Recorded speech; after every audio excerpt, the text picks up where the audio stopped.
Hello everyone. आज हम लोग साइंस का जो एक सेक्शन होता है बायोलॉजी, उस बायोलॉजी के बारे में थोड़ा बेसिक जो बातें हैं उसको स्टडी करेंगे। और बेसिकली बायोलॉजी में आज हम लोग थोड़ा सा सेल के बारे में जानेंगे। बेसिक जो सेल के बारे में, सेल के अंदर में क्या क्या चीज़ें होती हैं, सेल किस तरह से फंक्शन करता है, और जो हमारा पूरा बॉडी है उसका जो फंडामेंटल जो चीज़ें हैं वो सेल से ही बना है। यानी कि हमारी बॉडी का सबसे छोटा जो अगर पार्ट बोले तो वो सेल ही है। सेल से ही सारे लिविंग ऑर्गन्स बने होते हैं। तो आज हम लोग बायोलॉजी को थोड़ा सा देखें, बेसिक बातें। जैसे कि मान लीजिए ये जो आपका टॉपिक है वो बायोलॉजी, जैसे कि बायोलॉजी शब्द में हम लोग देखते हैं कि यह दो शब्दों से मिलकर बना है। एक बना है आपको बायो और दूसरा बना है लॉजी। इस बायो का मतलब होता है लिविंग थिंग्स, लिविंग थिंग्स, और ये लॉजी का मतलब होता है टू स्टडी, टू स्टडी। यानी कि जो भी हम लोग किसी लिविंग थिंग्स के बारे में यानी कि जीव जंतुओं के बारे में स्टडी कर रहे हैं तो उसको हम लोग बायोलॉजी कहते हैं। ठीक है। अब इसके अंदर में जब हम लोग बायोलॉजी को स्टडी के पर्पज से पढ़ते हैं तो इस बायोलॉजी को हम लोग दो भागों में डिवाइड कर देते हैं। इस बायोलॉजी को दो भागों में डिवाइड कर देते हैं। जो पहला वाला आपका हिस्सा होता है उसको हम लोग बोलते हैं जूलॉजी, और दूसरे वाले पार्ट को हम लोग बोलते हैं बॉटनी। बॉटनी के अंदर में हम लोग प्लांट्स का स्टडी करते हैं और जूलॉजी के अंदर में हम लोग एनिमल्स का स्टडी करते हैं। बहुत सारे प्लांट सेल में जो चीजें पाई जाती है अंदर में वो एनिमल सेल में भी होता है, और बहुत सारी चीजें एनिमल सेल का प्लांट सेल में पाया जाता है। कुछ बेसिक डिफरेंट होता है जो एक एक करके हम लोग समझेंगे। तो जूलॉजी के अंदर में हम लोग एनिमल्स को स्टडी करते हैं और बॉटनी के अंदर में हम लोग प्लांट्स का स्टडी करते हैं। ये जो जूलॉजी वाला सेक्शन है, जो एनिमल वाला सेक्शन है, ये कुछ बड़ा है, थोड़ा बड़ा है। लगभग 70% आपको जूलॉजी का सेक्शन है और 30% अप्रॉक्सीमेट किसका सेक्शन है, बॉटनी का सेक्शन है। ठीक है। इस जूलॉजी के फादर कहे जाते हैं, फादर ऑफ जूलॉजी, जिसको हम लोग बोलते हैं अरस्तु, और बॉटनी के जो फादर हैं उसको हम लोग बोलते हैं थियोफ्रेस्टस, थियोफ्रेस्टस। और अगर आपसे कोई पूछे कि ओवरऑल बायोलॉजी के फादर कौन है, फादर ऑफ बायोलॉजी, तो फादर ऑफ बायोलॉजी भी अरस्तु को ही कहा जाता है। ठीक है। अब हम कोई भी बायोलॉजी का अगर टॉपिक पढ़ें तो सबसे पहले बायोलॉजी के अंदर में हमको सेल पढ़ना होता है। ठीक है। आपको पता है कि सेल जो है वो structural and functional unit of life है, मतलब सबसे जो छोटा हिस्सा है वो सेल है। इस सेल से ही हमारी पूरी बॉडी बनी हुई है। ठीक है। तो अब हम लोग थोड़ा सा सेल के बारे में देखते हैं कि सेल के अंदर में कौन कौन सी चीजें हैं, कौन कौन सी चीजें नहीं है। एक बार फादर ऑफ बायोलॉजी बता दीजिए। फादर ऑफ बायोलॉजी अरस्तु को कहा जाता है। फादर ऑफ जूलॉजी पूछे तो फादर ऑफ जूलॉजी भी अरस्तु को कहा जाता है। फादर ऑफ बॉटनी पूछे तो फादर ऑफ बॉटनी थियोफ्रेस्टस को कहा जाता है। सबसे पहले अगर हम सेल की बात करें तो सेल का अगर सिंपल डिफिनेशन समझा जाए तो सेल का सिंपल डिफिनेशन हम लिख सकते हैं, the cell is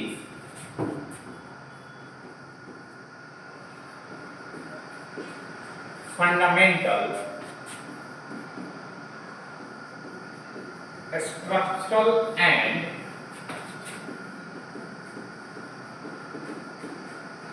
functional unit of life। ठीक है। इसको स्ट्रक्चरल और फंक्शनल क्यों कहा जाता है, इसको भी हम लोग समझेंगे। इसका मतलब हुआ कि सेल जो है वो सबसे छोटी इकाई है और वो स्ट्रक्चरल और फंक्शनल, ये हर चीज के लिए ये खुद ही जिम्मेदार होती है। इस सेल को किसने डिस्कवर किया, तो डिस्कवर ऑफ सेल अगर हमसे कोई पूछे, सेल को डिस्कवर किसने किया, तो सबसे पहले सेल को डिस्कवर किए थे, उनका नाम था Robert Hooke. Robert Hooke cell को डिस्कवर करने वाले साइंटिस्ट थे रॉबर्ट हुक। ठीक है। इन्होंने कब किया, 60-65 में सेल को इन्होंने देखा। एक प्लांट था, प्लांट सेल में एक कॉर्क था, उसी सेल से इन्होंने बताया कि हर एक कोशिकाओं में, हर एक जीव जंतु में, चाहे वो प्लांट हो चाहे एनिमल हो, सेल पाए जाते हैं। कॉर्क सेल था। बट ये जो सेल इन्होंने देखा था वो सेल डाइड था, वो सेल डाइड सेल था, ठीक है। तो इसके बाद एक वैज्ञानिक आए जिनका नाम था लीवेनहॉक, ठीक है।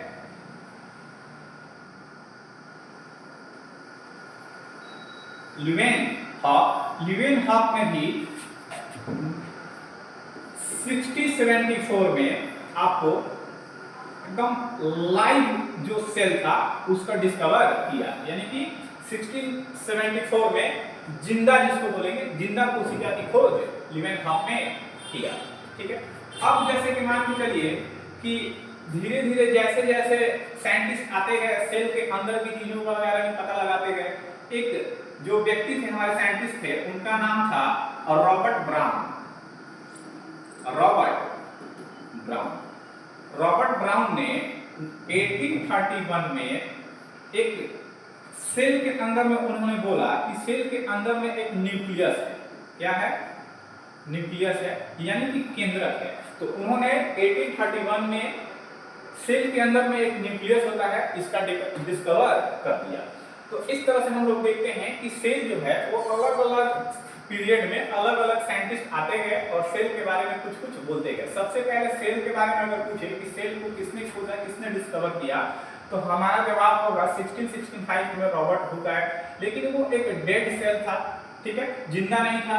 लीवेनहॉक आए 1674 में, उन्होंने जो सेल की खोज की, डिस्कवर किया, वो जिंदा सेल था।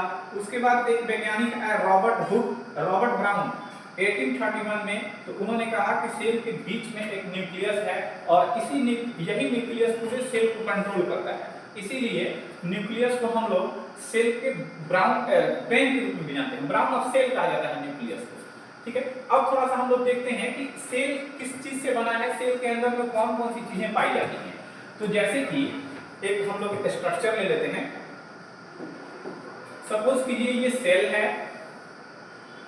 सेल जो एनिमल सेल होता है उसका शेप थोड़ा राउंड ही होता है, राउंड शेप का होता है। यह आपका सेल है।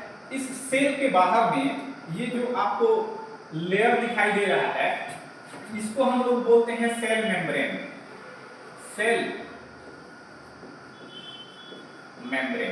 इसको हम लोग सेल मेम्ब्रेन बोलते हैं, ठीक है।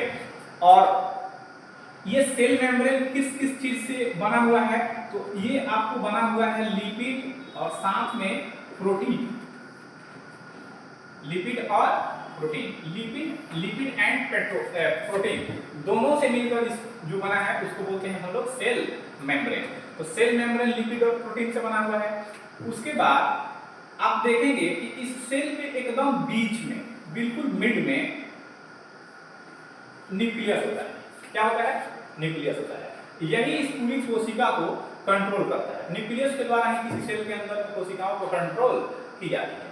अब इस सेल के अंदर में बहुत सारी चीजें हैं, जैसे मान के चलिए कि इसी के अंदर में आपको माइटोकॉन्ड्रिया है, इसी के अंदर में आपको लाइसोसोम पढ़ना है, इसी के अंदर में आपको वॉकेंस पढ़ना है, इसी के अंदर में आपको गोल्गी बॉडी पढ़ना है, इसी के अंदर में आपको लाइसोसोम पढ़ना है, इसी के अंदर में आपको एंडोप्लाज्मिक रेटिकुलम पढ़ना है।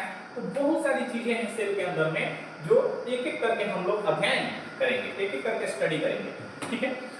उससे पहले हम लोग थोड़ा सा समझ लेते हैं कुछ जनरल बातें कि हमारे शरीर में सबसे छोटा सेल कौन सा है और ओवरऑल छोटा सेल, बड़ा सेल और लॉन्गेस्ट सेल कौन कौन से हैं। तो थोड़ी सी बेसिक बातों को थोड़ा सा समझ लेते हैं। अगर आपसे पूछे कि हमारे बॉडी के अंदर में सबसे स्मॉलेस्ट सेल कौन सा है, ओवरऑल पूछे तो स्मॉलेस्ट सेल पूछे तो आप क्या बोलेंगे? Smallest cell. तो स्मॉलेस्ट सेल बोलेंगे हम लोग माइक्रोप्लाज्मा।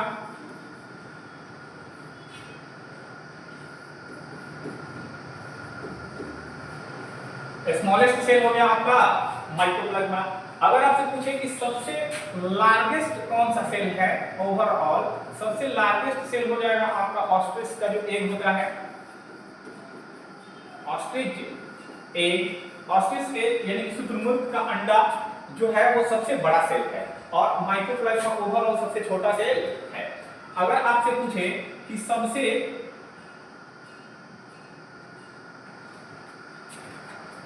ओवरऑल आपके बॉडी में सबसे छोटा सेल कौन है? इन बॉडी स्मॉलेस्ट सेल तो हम लोग बोलेंगे स्पर्म। क्या बोलेंगे? स्पर्म। स्पर्म किस में होता है? वो मेल में होता है। ये एक प्रकार का गैमेट है, ठीक है, मेल गैमेट इसको बोलते हैं। उसके बाद इन बॉडी, अगर मान के चलिए कि आपसे पूछे कि सबसे लॉन्गेस्ट सेल कौन सा है, बड़ा सेल कौन सा है, तो उसको बोलेंगे हम लोग ओवम। ओवम किस में होता है? ये फीमेल में होता है, ये भी एक प्रकार का गैमेट है। उसके बाद हम लोग पढ़ेंगे कि सबसे लार्जेस्ट सेल कौन सा होता है आपके बॉडी में। लार्जेस्ट बोलेंगे तो हम लोग बोलेंगे न्यूरॉन सेल। न्यूरॉन सेल ये आपके ब्रेन में होता है, न्यूरॉन सेल ब्रेन में होता है, ठीक है। तो इस तरह से सबसे छोटा, ओवरऑल सबसे छोटा स्मॉलेस्ट पूछे तो माइक्रोप्लाज्मा, सबसे बड़ा ओवरऑल पूछे तो टेस्टिस ए, आपके शरीर में पूछे आपके बॉडी में सबसे छोटा सेल कौन सा है तो स्पर्म, आपके बॉडी में पूछे कि सबसे लंबा सेल, सबसे बड़ा सेल कौन सा है तो ओवम, और सबसे लंबा पूछे तो आप बोलेंगे न्यूरॉन सेल। तो इस तरह से थोड़ा सा जनरल बातें हैं जो सेल से रिलेटेड हैं। अब इस सेल के अंदर में बहुत सारी चीजें पाई जाती हैं, इसको एक एक करके हम लोग पढ़ते हैं, ठीक है। सबसे पहले हम लोग देखते हैं कि इस सेल में जो माइटोकॉन्ड्रिया नहीं, इस सेल में एक पकड़ लेते हैं, मान के चलिए कि एंडोप्लाज्मिक रेटिकुलम है। इस एंडोप्लाज्मिक रेटिकुलम के बारे में हम लोग पढ़ते हैं। एक और यहाँ पर मार्क करके लिख लीजिएगा कि जो सेल, ये जो आपको सेल है, study of cell is known as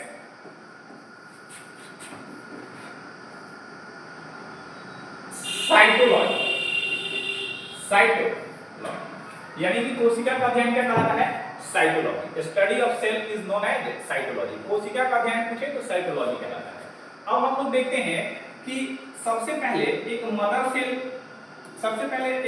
cell होता है। मान के चलिए कि ये सेल हो गया, इस सेल में एक न्यूक्लियस हो गया, ठीक है। इस एक सेल से जब बहुत सारे सेल, मान के चलिए कि इस तरह से अगर हमें दिखाना हो तो इसमें भी न्यूक्लियस होगा, तो इसको हम लोग बोलेंगे सेल और इसको बोलेंगे हम लोग टिश्यू। ये हो गया सेल और ये हो गया टिश्यू। एक सेल से टिश्यू बनते हैं, यानी कि सेल से टिश्यू बनते हैं, और इस टिश्यू के बाद मान के चलिए कि आपको ऑर्गन बनते हैं, ऑर्गन्स में जैसे मान के चलिए कि आपका लंग्स हो गया, किडनी हो गया, इंटेस्टाइन हो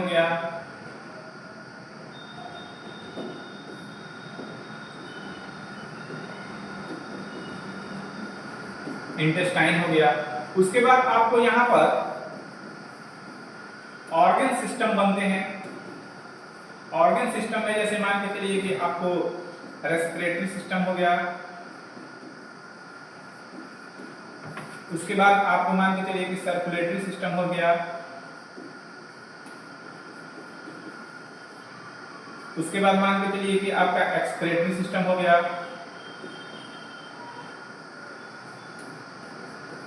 तो इस तरह से एक सेल से ही टिश्यू बनता है और टिश्यू से ऑर्गन्स बनते हैं और ऑर्गन्स से ऑर्गन सिस्टम बनता है और इसके बाद हमारा पूरा बॉडी बनता है, ठीक है। तो सेल जो है, इसीलिए इसको हम लोग फंडामेंटल, स्ट्रक्चरल या फंक्शनल इसको बोलते हैं, क्योंकि जीवन की शुरुआत, हमारा जो बॉडी बनता है वो सेल से ही बनता है। बहुत सारे सेल मिलकर टिश्यू बनाते हैं, बहुत सारे टिश्यू मिलकर ऑर्गन बनाते हैं, और बहुत सारे ऑर्गन अटैच करके ऑर्गन सिस्टम बनाते हैं, और ऑर्गन सिस्टम से मिलकर हमारा पूरा बॉडी बना हुआ है। तो बॉडी को काम करने के लिए सबसे छोटी अगर हिस्सा देखें, सबसे छोटा पार्ट देंगे तो वो सेल ही है, ठीक है। सारा चीज सेल से ही बना है। तो अब हम लोग देखते हैं कि इस सेल के अंदर में इतनी सारी जो फंक्शंस हैं, एक एक करके डिस्कस करते हैं। तो आज हम लोग थोड़ा सेल के बारे में जो फर्स्ट जो डिस्कस करने वाले टॉपिक हैं वो है आपका एंडोप्लाज्मिक रेटिकुलम, जिसको शॉर्टकट में ईआर बोलते हैं, ठीक है। इसको पूरा बोलते हैं हम लोग एंडोप्लाज्मिक रेटिकुलम। ये हमारे बॉडी में एक ही होता है, बट इसका स्ट्रक्चर देखेंगे तो थोड़ा इस आकार का दिखाई देता है। हम रफली आपको बताते हैं कि एंडोप्लाज्मिक रेटिकुलम जो है वो कोशिका को एक स्ट्रक्चर भी देती है, ताकि कोशिका आपस में टकराए नहीं। आपस में पचके नहीं, ठीक है। तो ये कोशिका का स्ट्रक्चर यानी कि कंकाल यानी कि स्केलेटन का भी काम करता है। इस एंडोप्लाज्मिक रेटिकुलम को हम लोग देखें तो इसका जो स्ट्रक्चर होता है वो थोड़ा सा इस आकार टाइप से इसका स्ट्रक्चर होता है, ठीक है।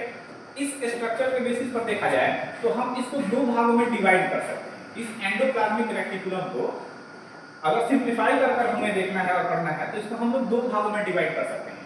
इसके ऊपर वाले भाग को स्मूथ होता है, ये ऊपर वाला जो भाग है ना वो काफी स्मूथ होता है, और नीचे वाला जो भाग है इसको हम लोग रफ बोलते हैं, ठीक है। यह स्मूथ क्यों होता है? क्योंकि ऊपर वाले हिस्से में फैट होता है। क्या होता है? फैट होता है, और फैट के कारण यह स्मूथ दिखाई देता है। नीचे वाले भाग को हम लोग रफ कहते हैं। रफ क्यों होता है? क्योंकि नीचे वाले हिस्से में इसके इस तरह से आपको कुछ कुछ खुरदुरा चीज दाने दाने जैसे दिखाई देते हैं, ठीक है। यही जो आपको रफ जो भाग है इसमें जो दाने दाने जैसे दिखाई दे रहे हैं इसी को हम लोग राइबोसोम बोलते हैं, राइबोसोम, ठीक है। और आपके बॉडी के अंदर में राइबोसोम जो है वो प्रोटीन की फैक्ट्री है, ठीक है। राइबोसोम को प्रोटीन की फैक्ट्री कहा जाता है। ये जो राइबोसोम है इस राइबोसोम को हम लोग दो भागों में बांटते हैं। मतलब ये राइबोसोम क्या मतलब बनाता है? राइबोसोम का काम है प्रोटीन को बनाना। प्रोटीन आपके शरीर में बॉडी में प्रोटीन बनाने में हेल्प करता है या बनाता है। ये राइबोसोम प्रोटीन दो तरह से बनाता है। एक को बोलते हैं हम लोग ATS और एक को बोलते हैं 70S। ATS और 70S हम लोग बेसिकली बोल सकते हैं कि जो यूकैरियोटिक सेल है, ठीक है।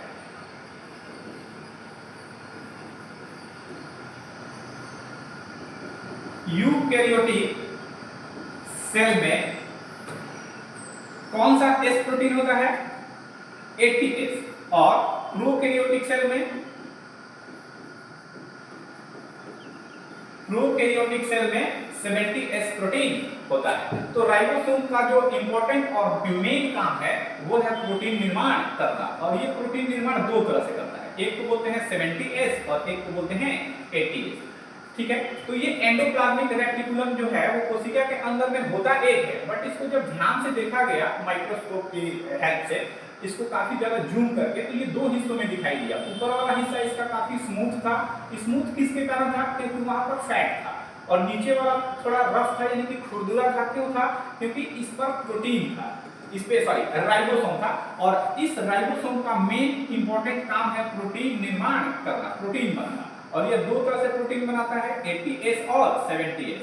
कौन से जीवों में ATS होते हैं? जैसे हम लोग हैं, ह्यूमन बीइंग है, एनिमल्स है, बड़े बड़े जो एनिमल्स हैं उसमें ATS पाया जाता है। और जो छोटे छोटे जो आपके बैक्टीरिया हो गए, वायरस हो गए, ऐसे जो मान के चलिए कि आपको जो जीव हैं उस जीवों में क्या पाया जाता है? 70S। तो 70S और 80S, मतलब 70S और 80S ये दो तरह के प्रोटीन निर्माण करता है राइबोसोम। और यह कहां दिखाई देता है? आपको एंडोप्लाज्मिक रेटिकुलम के निचले हिस्सों में दिखाई देता है।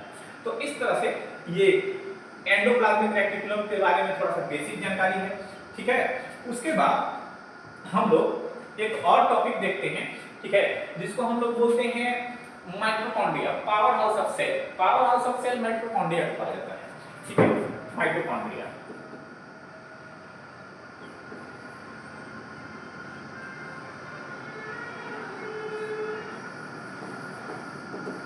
माइटोकॉन्ड्रिया के बारे में देखते हैं। जैसे कि हमने बताया कि ये आपका मान लीजिए सेल है, ये सेल के बाहर में एक जो आपको लेयर है, वो उस लेयर को हम लोग सेल मेम्ब्रेन बोलते हैं। इसके बीच में आपको न्यूक्लियस है, ठीक है। और इसी में हम लोग देखे एक पहला टॉपिक जो था एंडोप्लाज्मिक रेटिकुलम। इसी न्यूक्लियस, इसी सेल के अंदर में एंडोप्लाज्मिक रेटिकुलम के बाद हम लोग देखेंगे कि इसमें होता है क्या? माइटोकॉन्ड्रिया। और माइटोकॉन्ड्रिया को हम लोग पावर हाउस ऑफ सेल कहते हैं। तो आज हम लोग देखेंगे इसी टॉपिक के बारे में, माइटोकॉन्ड्रिया के बारे में, कि माइटोकॉन्ड्रिया कैसे वर्क करता है और किस तरह से यह हमारे बॉडी के लिए एनर्जी बनाने का कार्य करता है। तो माइटोकॉन्ड्रिया जो है एक, जैसे ही सबसे पहले कि माइटोकॉन्ड्रिया को एनर्जी बनाने के लिए ऑक्सीजन चाहिए। इसको सबसे ज्यादा रिक्वायर्ड क्या है? ऑक्सीजन। और साथ में ये ऑक्सीजन लेकर कौन आता है आपके बॉडी के अंदर? माइटोकॉन्ड्रिया के अंदर हेमोग्लोबिन। आरबीसी के अंदर में, आरबीसी के अंदर में जो आपको हेमोग्लोबिन है ये हेमोग्लोबिन लंग्स के एल्वियोली से ऑक्सीजन उठाकर और माइटोकॉन्ड्रिया तक ले जाता है। क्योंकि माइटोकॉन्ड्रिया को अगर एनर्जी बनानी है तो उसे एनी हाउ किसी भी तरह से ऑक्सीजन की रिक्वायरमेंट होती है। बिना oxygen, without oxygen it can not be produce energy. ठीक है, तो बिना ऑक्सीजन के ये एनर्जी बना ही नहीं सकता है। तो जैसे ही माइटोकॉन्ड्रिया के पास ऑक्सीजन जाता है तो इस तरह से एक स्ट्रक्चर दिखाई देता है, जिस स्ट्रक्चर को हम लोग क्रिस्टी बोलते हैं। क्या बोलते हैं? क्रिस्टी। ठीक है, और यहाँ पर जैसे ही इसके अंदर में ऑक्सीजन लेकर जाता है, कौन लेकर जाता है? हेमोग्लोबिन लेकर जाता है, तो एक साइकिल चलने लगता है। ठीक है, उस साइकिल को हम लोग क्रिप्स साइकिल कहते हैं। Krebs cycle. तो जैसे ही माइटोकॉन्ड्रिया के अंदर हेमोग्लोबिन ऑक्सीजन लेकर इंटर करता है तो एक साइकिल चलने लगता है और एक स्ट्रक्चर बन जाता है, जिस स्ट्रक्चर को हम लोग क्रिस्टी कहते हैं। तो और इस साइकिल को क्या बोलते हैं? Krebs cycle. क्या बोलते हैं? Krebs cycle. क्रिप्स साइकिल का डिस्कवर क्रिप्स नामक एक साइंटिस्ट थे, उन्होंने ही किया था। तो जैसे ही इसके अंदर में ऑक्सीजन प्रवेश करता है तो एक साइकिल चलने लगता है, एक क्रिस्टी जैसी आकृति यानी कि स्ट्रक्चर दिखाई देता है। और जैसे ही यह साइकिल घूमने लगता है तो आपको यह जो माइटोकॉन्ड्रिया के अंदर में ऑक्सीजन हेमोग्लोबिन गया है, यह 38 एटीपी में टूट जाता है। 38 एटीपी में टूट जाता है। सबसे पहले टूटने के बाद उसके बाद यह क्या बना लेता है? ग्लूकोज बना लेता है। ये ग्लूकोज बनाता है और जो भी ग्लूकोज बनाता है, इसी ग्लूकोज से हमें क्या मिलता है? एनर्जी मिलता है। ठीक है, तो सबसे पहले जो ऑक्सीजन है वो हेमोग्लोबिन की सहायता से जाएगा माइटोकॉन्ड्रिया के अंदर में। माइटोकॉन्ड्रिया के अंदर में जैसे ही वो जाता है तो एक स्ट्रक्चर बन जाता है। ठीक है, उस स्ट्रक्चर को हम लोग क्या बोलते हैं? क्रिस्टी बोलते हैं। और एक साइकिल सा बनने लगता है, उसको हम लोग बोलते हैं क्रिप्स साइकिल। क्रिप्स साइकिल के बाद 38 एटीपी में टूट जाता है। एनर्जी जो है वो एटीपी के फॉर्म में यहाँ पर जनरेट करती है, 38 एटीपी में टूट जाता है। और 38 एटीपी बाद में टूटता है किसमें?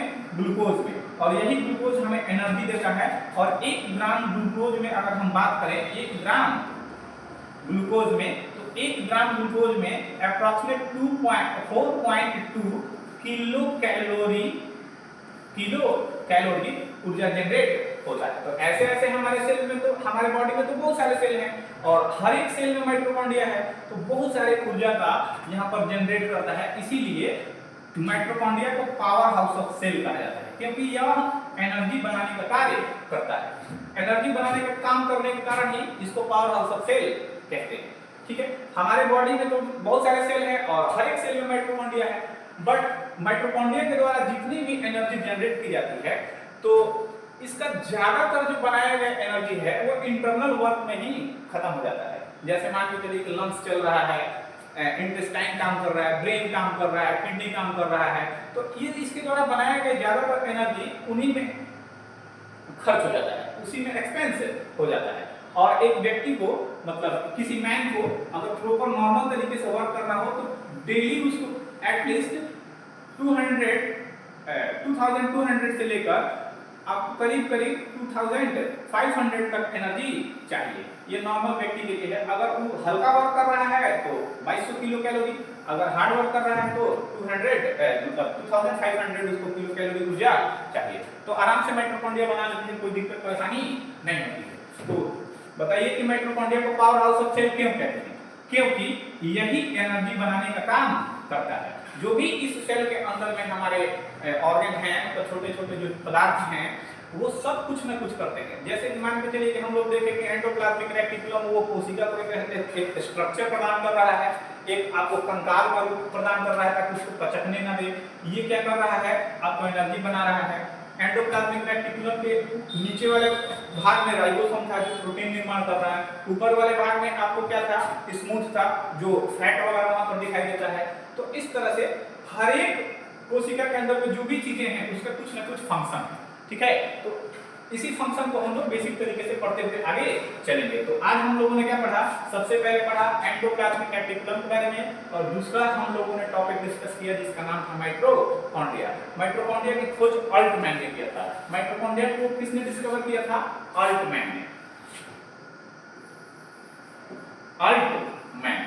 अल्टमैन ने इसको खोजा था, डिस्कवर किया था। माइटोकॉन्ड्रिया की खोज किसने किया था? अल्टमैन ने। ठीक है। क्रिप्स साइकिल को किसने डिस्कवर किया था? क्रिप्स ने किया था।